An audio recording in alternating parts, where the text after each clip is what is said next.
ओम शांति। 28/5/2024 के साकार अनमोल धारणा युक्त मधुर महावाक्य। मीठे बच्चे, बाप है सर्व संबंधों के प्यार की सैक्रिन। एक मीठे माशूक को याद करो तो बुद्धि सब तरफ से हट जाएगी। क्वेश्चन, कर्मातीत बनने का सहज पुरुषार्थ व युक्ति कौन सी है? आंसर, भाई भाई की दृष्टि को पक्का करने का पुरुषार्थ करो। बुद्धि से एक बाप की सिवाय और सब कुछ भूल जाए, कोई भी देहधारी संबंध याद ना आए, तब कर्मातीत बनेंगे। अपने को आत्मा भाई भाई समझना, यही पुरुषार्थ की मंजिल है। भाई भाई समझने से देह की दृष्टि, विकारी ख्यालात खत्म हो जाएंगे। ओम शांति। डबल ओम शांति। डबल कैसे? यह तो तुम बच्चों की बुद्धि में ही है। बाप भी बच्चों को बैठ समझाते हैं। पहले तो बाप का निश्चय होना चाहिए, क्योंकि यह बाप भी है, टीचर भी है, गुरु भी है। यूँ तो लौकिक रीति से अलग अलग होते हैं। टीचर जवानी में किया जाता है, गुरु 60 वर्ष की आयु के बाद करते हैं। ये तो जब आते हैं तीनों ही इकट्ठी सर्विस करते हैं। शिव बाबा, बाप, टीचर, गुरु तीनों बनते हैं। ये तीनों इकट्ठी सर्विस करते हैं। 3 in 1 है। तीनों ही इकट्ठी सर्विस करते हैं। कहते हैं छोटे बड़े सब पढ़ सकते हैं। बच्चों की ब्रेन अच्छी फ्रेश होती है। ये तो बच्चे समझ गए हैं। छोटे बड़े सब जीव की आत्मा जरूर हैं। आत्मा जीव में प्रवेश करती है। आत्मा और जीव में फर्क तो है ना। यहाँ तुम बच्चों को आत्मा परमात्मा का ज्ञान दिया जाता है। आत्मा तो अविनाशी है। बाकी शरीर यहाँ भ्रष्टाचार से पैदा होता है। वहाँ तो भ्रष्टाचार का नाम ही नहीं होता। गाया भी जाता है संपूर्ण निर्विकारी दुनिया श्रेष्ठाचारी और भ्रष्टाचारी अक्षर तो है ना। ये सब बातें बाप ही समझाते हैं। बच्चों को सिर्फ ये पक्का निश्चय हो जाए कि हम आत्माओं का बाप हमको पढ़ाते हैं। बाप आते हैं पुरुषोत्तम संगम युग पर, तो इनसे सिद्ध होता है कनिष्ठ से पुरुषोत्तम बनाते हैं। ये दुनिया ही कनिष्ठ तमो प्रधान है। इसको रौरव नरक कहा जाता है। अब हमको वापिस जाना है, इसलिए अपने को आत्मा समझो। बाप आए हैं लेने के लिए। हम भाई भाई हैं, यह पक्का निश्चय कर लो। ये देह तो रहेगी नहीं, फिर विकार की दृष्टि खलास हो जाएगी। यही बड़ी मंजिल है। इस मंजिल पर बहुत थोड़े पहुंच सकते हैं। मेहनत है। पिछाड़ी में कोई भी चीज़ याद ना आए, इसको कहा जाता है कर्मातीत अवस्था। ये देह भी विनाशी है, इससे भी ममत निकल जाए। पुराने शरीर में ममत नहीं रखना है। अब तो नए संबंध में जाना है। पुराना आसुरी संबंध स्त्री पुरुष का कितना छीछी है। बाप कहते हैं अपने को आत्मा समझो। अब वापस जाना है। आत्मा आत्मा समझते रहेंगे, फिर शरीर का भान रहेगा ही नहीं। स्त्री पुरुष की कशिश निकल जाएगी। लिखा हुआ भी है, अंत काल जो स्त्री सिमरे। ऐसे चिंतन में जो मरे आदि आदि, इसलिए कहते हैं अंत काल गंगा जल मुख में हो, श्री कृष्ण की याद हो। भक्ति मार्ग में तो श्री कृष्ण की याद रहती है। श्री कृष्ण भगवानो वाच्य कह देते हैं। यहाँ तो बाप कहते हैं देह को भी याद नहीं करना। अपने को आत्मा समझो और सब तरफ से दिल हटाते जाओ। सभी संबंधों का प्यार एक में जैसे सैक्रिन हो जाता है। सबका मीठा और फिर सबका माशूक भी है। माशूक एक ही है, परंतु भक्ति मार्ग में नाम कितने रख दिए हैं। भक्ति का विस्तार बहुत है। यज्ञ, तप, दान, तीर्थ, व्रत करना, शास्त्र पढ़ना, यह सब भक्ति की सामग्री है। ज्ञान की सामग्री तो कुछ भी है नहीं। यह भी तुम नोट करते हो समझाने के लिए, बाकी तुम्हारे कागज आदि कुछ भी रहेंगे नहीं। तो बाप समझाते हैं, बच्चे तुम शांति धाम से आए हो, शांति धाम में ही थे। शांति के सागर से तुम शांति का, पवित्रता का वर्षा लेते हो। अभी तुम वर्षा ले रहे हो ना, ज्ञान भी ले रहे हो। स्टेटस सामने खड़ा है। लक्ष्मी नारायण, ये ज्ञान सिवाय बाप के और कोई दे न सके। यह है रूहानी ज्ञान। रूहानी बाप एक ही बार आते हैं रूहानी ज्ञान देने के लिए। उनको कहते भी हैं पतित पावन। सुबह को बच्चों को बैठ ड्रिल कराते हैं। वास्तव में इसको ड्रिल भी नहीं कहा जाए। बाप सिर्फ कहते हैं, बच्चे अपने को आत्मा समझ मुझे याद करो। कितना सहज है। तुम आत्मा हो ना, कहाँ से आई हो? परम धाम से। ऐसे और कोई भी पूछेंगे नहीं। पारलौकिक बाप ही बच्चों से पूछते हैं, बच्चों परम धाम से आए हो ना? इस शरीर में पार्ट बजाते बजाते अब नाटक पूरा हुआ है। आत्मा पतित बनी है तो शरीर भी पतित बना है। सोने में ही अलाई पड़ती है, फिर उनको गलाया जाता है। वह सन्यासी लोग ऐसे अर्थ कभी नहीं समझाएंगे। वो तो ईश्वर को जानते ही नहीं। बाप से योग रखो, ये मानते ही नहीं। बाप जो सिखलाते हैं वह और कोई सिखला ना सके। इसमें तो प्रैक्टिकल में मेहनत करनी होती है। बाप तो कितना सहज करके समझाते हैं। गाते भी हैं पतित पावन, सर्वशक्तिमान है। उसे ही श्री श्री कहा जाता है और श्री कहा जाता है देवताओं को। उनको शोभता है। उनकी आत्मा और शरीर दोनों पवित्र हैं। आत्मा को तो कोई निर्लेप कह न सके। आत्मा ही 84 जन्म लेती है, परंतु मनुष्य ना जानने के कारण अनराइटियस बन पड़े हैं। एक बाप ही आकर के राइटियस बनाते हैं। रावण अनराइटियस बनाते हैं। चित्र तो तुम्हारे पास है, बाकी ऐसा 10 शीश वाला रावण कोई होता नहीं। सतयुग में तो रावण है ही नहीं, यह तो क्लियर है। परंतु जो सुनने वाले होंगे वह कहेंगे यहाँ का सप्लिंग है। कोई थोड़ा सुनेंगे, कोई बहुत भी सुनेंगे। भक्ति मार्ग का देखो विस्तार कितना है। अनेक प्रकार के भक्त हैं और फिर पहले से ही सुना है भगाते थे। श्री कृष्ण के लिए भी कहते हैं ना, भगाया। फिर भी ऐसे श्री कृष्ण को प्यार क्यों करते हो, पूजते क्यों हो? तो बाप बैठ समझाते हैं, श्री कृष्ण तो फर्स्ट प्रिंस है। वह तो कितना बुद्धिवान होगा, सारे विश्व का मालिक, क्या कम बुद्धिवान होगा? वहाँ उन्हों को वजीर आदि भी होते नहीं। राय लेने की दरकार ही नहीं। राय लेकर तो संपूर्ण बना, फिर क्या राय लेंगे? तुमको आधा कल्प कोई की राय नहीं लेनी होती। स्वर्ग और नरक का नाम भी नहीं सुना है, ये तो स्वर्ग हो ना सके।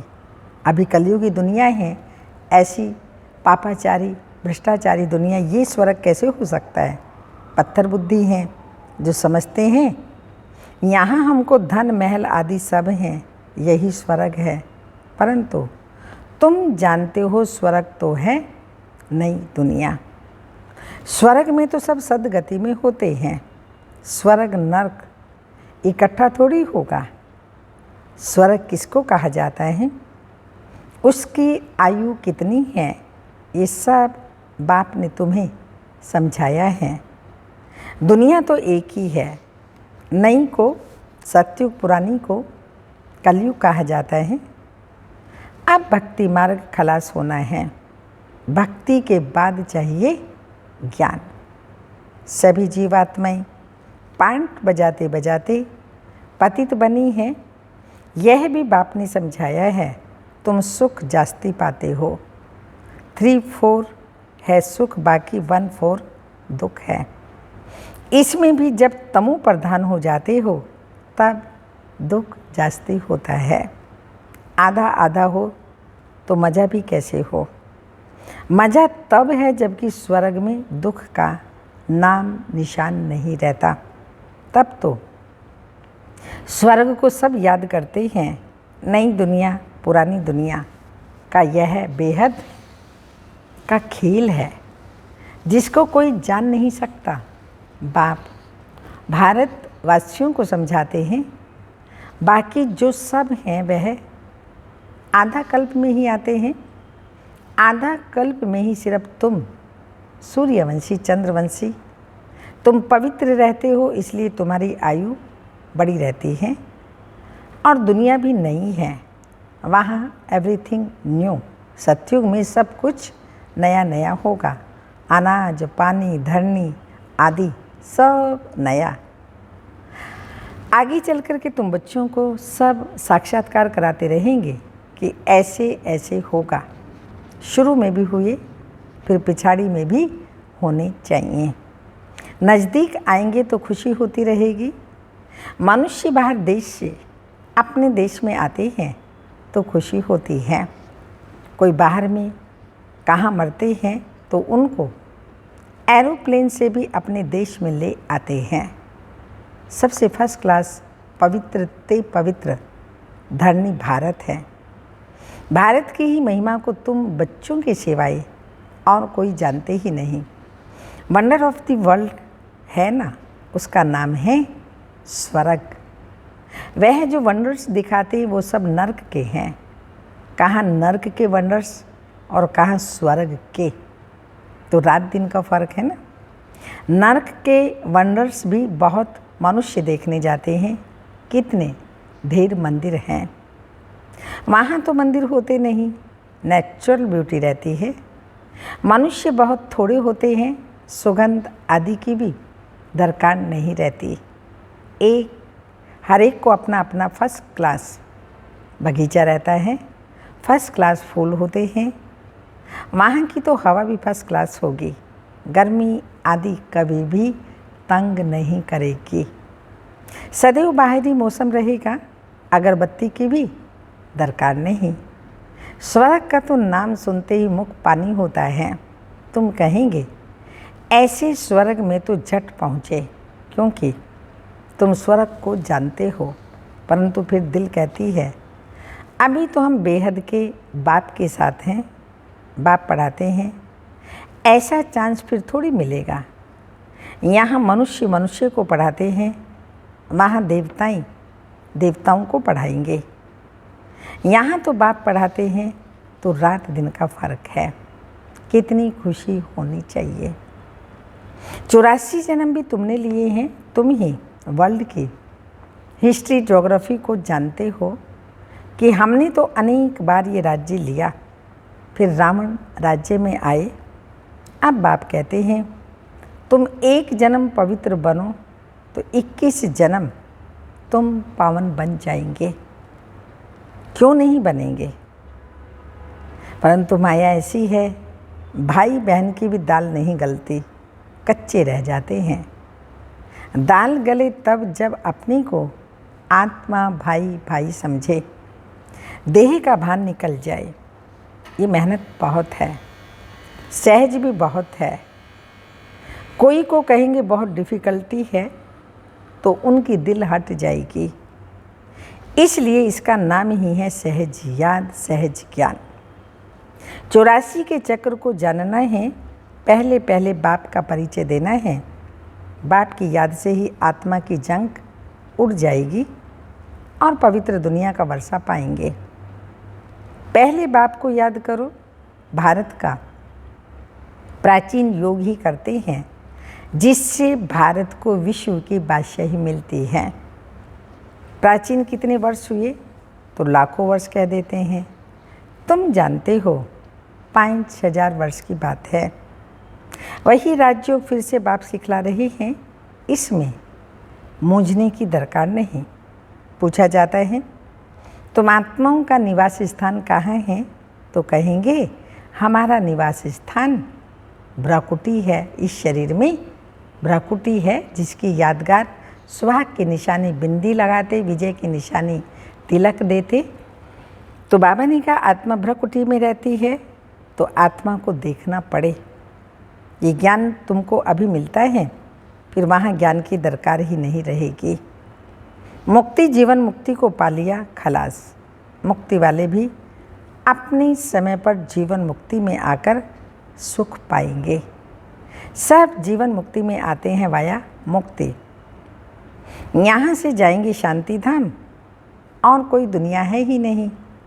ड्रामा अनुसार सबको जाना ही है। विनाश की तैयारियां हो रही हैं। खर्चा भी बम्स खर्चा कर बम्स आदि बनाते हैं, सो रखने के लिए थोड़ी बनाते हैं। बारूद है ही विनाश के लिए। सत्युग त्रेता में ये चीज़ें होती ही नहीं। अब 84 जन्म पूरे हुए, हम यह शरीर छोड़ घर जाएंगे। दीप माला पर सब नए नए अच्छे अच्छे कपड़े पहनते हैं ना। तुम आत्मा भी नहीं बनती हो। यह है बेहद की बात। आत्मा पवित्र बनने से शरीर भी फर्स्ट क्लास मिलता है। इस समय आर्टिफिशियल फैशन करते हैं, पाउडर आदि लगा करके खूबसूरत बन जाते हैं। वहाँ तो नेचुरल ब्यूटी होती है। आत्मा एवर ब्यूटीफुल बन जाती है। ये तो तुम समझते हो। स्कूल में सब एक जैसे नहीं होते। तुम भी पुरुषार्थ करते हो हम ऐसा लक्ष्मी नारायण बने। यह है तुम्हारा ईश्वरीय कुल। फिर होता है सूर्यवंशी चंद्रवंशी घराना। तुम ब्राह्मणों में राजे नहीं हैं। तुम अभी संगम युग पर हो। कलयुग में अब राजाई है ही नहीं। भल कोई राजाई रह भी जाती है, नील तो कभी होती नहीं। अब तुम यह बनने के लिए पुरुषार्थ कर रहे हो। देखेंगे हम आत्माएं भाई भाई हैं और वह है बाप। बाप कहते हैं एक दूसरे को भाई भाई देखो। आत्मिक दृष्टि से भाई भाई देखो। तीसरा नेत्र ज्ञान का मिला है। तुम आत्मा कहाँ निवास करती हो। आत्मा भाई से पूछता है आत्मा कहाँ रहती है तो कहते हैं यहाँ भ्राकुटी में है। यह तो कॉमन बात है। एक बाप के सिवाय कुछ भी याद ना आए। पिछाड़ी में तो शरीर भी ऐसे बाप की याद में छूटे। यह प्रैक्टिस पक्की करनी है। अच्छा, मीठे मीठे सिक्की लदे बच्चों प्रति माता पिता बाप दादा का याद प्यार। Good morning, diamond morning. रूहानी बाप की रूहानी बच्चों को नमस्ते। हम रूहानी बच्चों की रूहानी माता पिता बाप दादा को याद प्यार। Good morning, diamond morning. रूहानी बाप बच्चों की रूहानी बाप को नमस्ते। धारणा के लिए मुख्य सार हैं।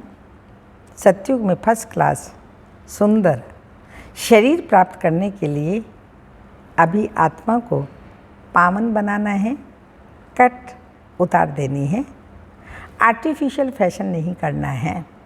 सेकंड पॉइंट, एवर पवित्र बनने के लिए प्रैक्टिस करनी है कि एक बाप के सिवाय कुछ भी याद ना आए। ये देह भी भूली हुई हो, भाई भाई की दृष्टि नेचुरल पक्की हो। वरदान। शुभ भावना शुभ कामना के सहयोग से आत्माओं को परिवर्तन करने वाले सफलता संपन्न भाव। स्पष्टीकरण। जब किसी भी कार्य में सर्व ब्राह्मण बच्चे संगठित रूप में अपने तन मन की शुभ भावनाओं और शुभ कामनाओं का सहयोग देते हैं तो इस सहयोग से वायुमंडल का किला बन जाता है जो आत्माओं को परिवर्तन कर लेता है। जैसे 5 अंगुलियों के सहयोग से कितना भी बड़ा कार्य सहज हो जाता, ऐसे हर एक ब्राह्मण बच्चे का सहयोग सेवाओं में सफलता संपन्न बना देता है। सहयोग की रिजल्ट सफलता है। स्लोगन। कदम कदम में पद्मों की कमाई जमा करने वाले ही सबसे बड़े धनवान हैं। कदम कदम में पद्मों की कमाई जमा करने वाले ही सबसे बड़ा धनवान हैं। अव्यक्त इशारा। वर्तमान समय में सभी को अविनाशी खुशी की आवश्यकता है। सब खुशी के भिखारी हैं और आप दाता के बच्चे हो। दाता के बच्चों का काम है देना। जो भी संबंध संपर्क में आए खुशी बांटते जाओ, देते जाओ, कोई खाली नहीं जाए, इतना भरपूर बनो। ओम शांति।